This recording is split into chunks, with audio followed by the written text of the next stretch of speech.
নমস্কার, আমি জ্যোতিষী শ্রী গৌর ভট্টাচার্য। হ্যাঁ, থাম্বনেলটা ঠিকই পড়েছেন যে কর্কট রাশির জাতক বা জাতিকাদের জন্য এই মার্চ মাসের শেষ 10টা দিনে এই 4টে ঘটনা ঘটবেই ঘটবে। এই কী ঘটনা জানতে হলে ভিডিও শেষ পর্যন্ত মনোযোগ সহকারে আপনাকে শুনতে হবে। আর আমি জ্যোতিষী শ্রী গৌর ভট্টাচার্য, আমার চেম্বার হলো সারা ভারতবর্ষে একটাই চেম্বার। অন্যান্যদের মতো বিভিন্ন পাড়ায় পাড়ায় চেম্বার, বিভিন্ন হোটেলে চেম্বার, বিভিন্ন শহরে চেম্বার আমার নেই। প্রত্যেক দিন আমি একই জায়গায় বসি। আমি এটাই বিশ্বাস করি যে সঠিকভাবে যদি বিচার করতে পারি বা সঠিকভাবে যদি প্রতিকার করতে পারি, তাহলে 10 জায়গায় 20 জায়গায় চেম্বার করার কোনো প্রয়োজন নেই। এক জায়গায় বসলে সমস্ত জায়গার মানুষ আসতে পারবে। বহু দূর দূরান্ত থেকে প্রচুর মানুষ আসছেন, তারা আজকে উপকৃত পেয়েছেন। সেটা আপনারা গুগলে গিয়ে সার্চ করলেও দেখতে পাবেন আপনারা। আর প্রথমে বলবো, আর আপনি কোথা থেকে আমার ভিডিওটা শুনছেন বা দেখছেন, আপনার এরিয়ার নাম বা লোকেশনের নামটা একটু লিখে দিয়ে যান, তাহলে বুঝতে পারবো কোথায় কোথায় আমার ভিডিওটা পৌঁছাচ্ছে। আর আমি জ্যোতিষী শ্রী গৌর ভট্টাচার্য, আমার চ্যানেলটা যদি এখনও সাবস্ক্রাইব করে না থাকেন, দয়া করে রিকোয়েস্ট করতেই পারি একটু সাবস্ক্রাইবটা করে দিয়ে যান। কারণ আপনার এই সাবস্ক্রাইব, লাইকে, কমেন্টে নতুন নতুন ভিডিও বানানোর জন্য উৎসাহটা আরও বেড়ে যায়। এই কর্কট রাশির জাতক বা জাতিকারা এরা অত্যন্ত মনের জোর বা উদ্দাম এদের মধ্যে প্রচুর ছিল। এত মনোবল ভাবা যায় না যে এরা এই ফেলিওর হতে পারে। এই কর্কট রাশির মনোবল এত থাকা সত্ত্বেও এই মার্চ মাসের শেষ সময়টাতে কেন মনোবল এত কমে যাচ্ছে আপনার? এই মনোবলটা কমে যাওয়ার জন্য আপনার এটা কিন্তু নেগেটিভিটির লক্ষণ। কারণ আপনি অনেকটা পিছিয়ে পড়ছেন। আপনার মনের জোর, কনফিডেন্স লেভেল কোথাও ক্ষুণ্ণ হচ্ছে, বা কনফিডেন্স লেভেলটা আপনি ঠিকমতো দিতে পারছেন না, তাই কাজগুলো আপনার আটকে যাচ্ছে। অনেক কিছু প্ল্যানিং, চিন্তাভাবনা, অনেকগুলো একসাথে করার প্ল্যান চিন্তাভাবনা করে এগোচ্ছেন, কিন্তু সেই সব প্ল্যানগুলো একটাও আপনার বাস্তবে রূপ পাচ্ছে না। অনেক দিন থেকে আপনার খুব কাছের মানুষের থেকে ভালোবাসা পাওয়ার জন্য এরা একটু ভালোবাসা পাওয়ার কাঙাল। এরা কোথাও দেখবেন একটা প্রেম ভালোবাসা পাওয়ার জন্য প্রচুর মরিয়া চেষ্টা করে বা সম্পর্কগুলোকে টিকিয়ে রাখার চেষ্টা করে। বিভিন্ন রকম ঝগড়া ঝামেলা হলেও নিজের একটা অ্যাডজাস্ট করে নেওয়ার ক্ষমতা থাকে। এই অ্যাডজাস্টিং ক্ষমতাটার জন্যই এদের কিন্তু অনেকটা ব্যাক ফুটে চলে যেতে হয়। এই অ্যাডজাস্ট করতে গিয়ে সে দেওয়ালে পিঠ থেকে যাওয়ার মতো অবস্থা। আপনি অন্যায়কে অন্যায় বলতে শিখুন, ভুলকে ভুল বলতে শিখুন। এইভাবেই তোষামদি করে বা কোনো রিলেশনকে টিকিয়ে রাখা বা কোনো সম্পর্ককে টিকিয়ে রাখার কিন্তু একটা চরম পরিণতি বলুন বা চরম কোথাও একটা ক্ষতির শিকার কিন্তু হতে পারে। যারা বিশেষ করে দেখবেন কোনো ফিনান্সিয়ালি কোনো লেনদেন করেন, যারা ধরুন কোনো আত্মীয় স্বজন বলবো বা খুব কাছের মানুষের কাছে বলবো, টাকা খুব কোনো মতে ধার দিয়ে ফেলেছেন, সেই সব টাকা পয়সা রিকভারি পেতে আপনাকে কিন্তু হিমশিম খাইয়ে দেবে। কারণ এবার আপনাকে ভাবাবে আপনার টাকা দেওয়াটা ঠিক হয়নি বা আপনার ধার দেওয়াটা ঠিক হয়নি। সেই ধার টাকা থেকে আপনি হয়তো প্রাপ্য কম পার্সেন্টেজ পাবেন আর কি, পুরোপুরি 100% রিকভারি হবে না। পার্ট পেমেন্ট পাওয়ার সম্ভাবনা আলটিমেট বেশি আর কি। কাজটা আপনার সাফল্য হবে, তো মনের জোর বা মনোবলটাকে একটু বাড়িয়ে যদি যান, আপনি জিততে পারবেন, আপনি সফলতা পাবেন। আর আমার কাছে জ্যোতিষ দেখাতে হলে একটা কথা মাথায় রাখতেই হবে যে নিজের প্রবলেমের কথাগুলো, নিজের সমস্যার কথাগুলো নিজে থেকে বলবেন না, বলবো আমি, পথ দেখাবো আমি। প্রত্যেকটা ভিডিওতে আমি দেখুন এই কথাটাই বলি আমি। কারণ আপনি জন্ম তারিখ, জন্ম সময় দিয়েছেন এনাফ।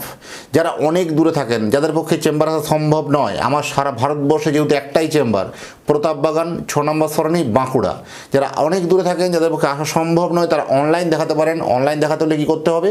আপনার নাম, জন্ম তারিখ, জন্ম সময়, জন্মস্থান, এই তথ্যগুলো আপনি হোয়াটসঅ্যাপের মাধ্যমে পাঠিয়ে দিন। জন্ম তারিখ, জন্ম সময় সঠিক জানা নেই, দুটো হাতের ছবি তুলে হোয়াটসঅ্যাপ করুন। হস্তরেখার উপর বিচার করে আপনাকে প্রেডিকশান করতে পারবো বা বলতে পারবো। এই জ্যোতিষ মানেই কোনো 1 মিনিটের মাধ্যমে প্রতিকার বা 1 মিনিটের মাধ্যমে ফলাফল বা 1 মিনিটের মাধ্যমে রেজাল্ট কখনোই সম্ভব নয়। যদি এরকম 1 মিনিটের জন্য প্রতিকারের জন্য যোগাযোগ করতে চান, প্লিজ এড়িয়ে যান, স্ক্রিপ্ট করে যান। কারণ এই যে বিভিন্ন পত্রপত্রিকায় যে অ্যাডভার্টাইজমেন্ট বা বিজ্ঞাপন দেখেন, এই বশীকরণ, 1 মিনিটে বশীকরণ, দেখা মাত্র বশীকরণ, এই বশীকরণটা আমি কিন্তু ঘোর বিরোধী। কারণ বশীকরণ জিনিসটাকে আমি বিশ্বাসও করি না, এটাকে আমি হয়ও না, এটা বিশ্বাসও করি না আমি। কারণ এই সব জিনিসকে ভুল বুঝিয়ে মানুষকে একটা ভুল বোঝানো জিনিসটা। আপনি যদি বশীকরণ, একটা সিম্পল প্রশ্ন, যদি বশীকরণ যদি করা যেত সত্যি, তাহলে সবাইকে বশ করে নিত, কোনো মানুষ আজকে অবশ হয়ে থাকতো না আর কি আলটিমেট। তাহলে আমি এই বশীকরণ কনসেপ্টটাকে মাথা থেকে দূরে সরিয়ে রাখুন। কারণ বশীকরণ কনসেপ্টকে আমি বরাবরই ঘোর ঘোর বিরোধী, ঘোর বিশ্বাস মানে অবিশ্বাস করি না বিন্দুমাত্র। রিয়েলভাবে জ্যোতিষটাকে যদি জানতে হয় তাহলে আপনার জন্মকুণ্ডলী নিয়ে আমার সঙ্গে পরামর্শ করতে পারেন। যারা মার্কেটিং লাইনে কাজ করছেন, কর্কট রাশির জাতক বা জাতিকারা, তাদের জন্য এই মাসে টার্গেট হবে কি হবে না, হবে কি হবে না হতাশায় ভুগছিলেন। এবার কিন্তু এই মাস মানে মার্চে, যেহেতু এটা এয়ার এন্ডিং মাস, এই মার্চ মাসের শেষ সপ্তাহে বলুন, টার্গেটটা কিন্তু আপনার ফুলফিল আপ কিন্তু হয়ে যাবে, এর নিয়ে কোনো সন্দেহ বা অবকাশ কিন্তু নেই। রাশি থেকে দ্বিতীয় স্থানে কেতুর আগমন, এই রাশি থেকে দ্বিতীয় স্থানে কেতুর আগমন, গোপন কোনো লেনদেন, কেতু মানে একটা গোপন ব্যাপার থাকবে, দ্বিতীয় মানে ফিনান্সিয়াল ব্যাপার থাকবে, কোথাও কোনো একটা গোপন লেনদেন করতে গিয়ে একটা বিড়ম্বনায় পড়া বা গোপন লেনদেনটা আমরা বাড়বে। আর্থিক যারা অর্থকরীর আয় উন্নতি হবে, মানে সোজা পথে বেকাপথ সব পথই কিন্তু আলটিমেট খোলা থাকবে। তো কোথাও কোনো নতুন কোনো ব্যক্তির সাথে আলাপ হয়ে, আপনার সাথে হঠাৎ করে দেখবেন কোনো নতুন ব্যক্তির সঙ্গে আলাপ হলো, সেইটা আপনার ব্যবসা পারপাস হতে পারে বা আপনার কর্মক্ষেত্রে হতে পারে। সেই ব্যক্তির সান্নিধ্যে বা সেই ব্যক্তির পরামর্শে বা সেই ব্যক্তির আপনি আলোচনাতে যথেষ্ট কিন্তু আপনি গেনার হবেন, এবং সমস্ত দিক থেকে আপনি ফিনান্সিয়ালিভাবে গেনার হবেন, মানজস দিকে গেনার হবেন। এইরকম একটা অগ্রদূত বা এরকম একটা আপনার কাছে অগ্রদূতের মতো এসে হাজির হওয়া বা ঈশ্বরের দূত মতো হাজির হওয়া, এইরকম প্রবণতা কিন্তু বেশি, বিশেষ করে এই মার্চ মাসের শেষ সপ্তাহ দুটোতে। এই 10টা দিন যে আপনাকে কিভাবে কাটাতে হবে, এই 10টা দিনের কিন্তু আপনাকে গড়ে দেবে নেক্সট মান্থ বা নেক্সট সময়ের কিন্তু ভবিষ্যৎ। এই 10 দিনের মধ্যে কোথাও একটা ভুল সিদ্ধান্তই আপনাকে কিন্তু পৌঁছে দিতে পারে অনেক আর্থিক লসে। তাই ভুল সিদ্ধান্ত থেকে বিরত থাকাই উচিত হবে। যারা বিশেষ করে পলিটিক্যাল বা রাজনীতির সঙ্গে যুক্ত আছেন, তাদের জন্য এই 10টা দিন অত্যন্ত কিন্তু চরমতম সাফল্যের দিন বলবো না, অত্যন্ত মানে বিষাদময় দিন। বহুল মেন্টালি প্রেসার, মানসিক চাপ, দুশ্চিন্তা ইদানিং বাড়বে। এবার কোন সময় আপনি মনোনীত হবেন বা কোন সময়ে আপনি স্টেপগুলো নেবেন বা কোন সময়ে আপনি মনোনয়নপত্র জমা দেবেন, এই সকল বিষয় করতে হলে আপনার জন্মছককে দেখে সঠিক সময়টা নির্ণয় করা উচিত। সেইভাবে যদি আপনি এগোন, নিশ্চয়ই আপনি সফলতা নিশ্চিত।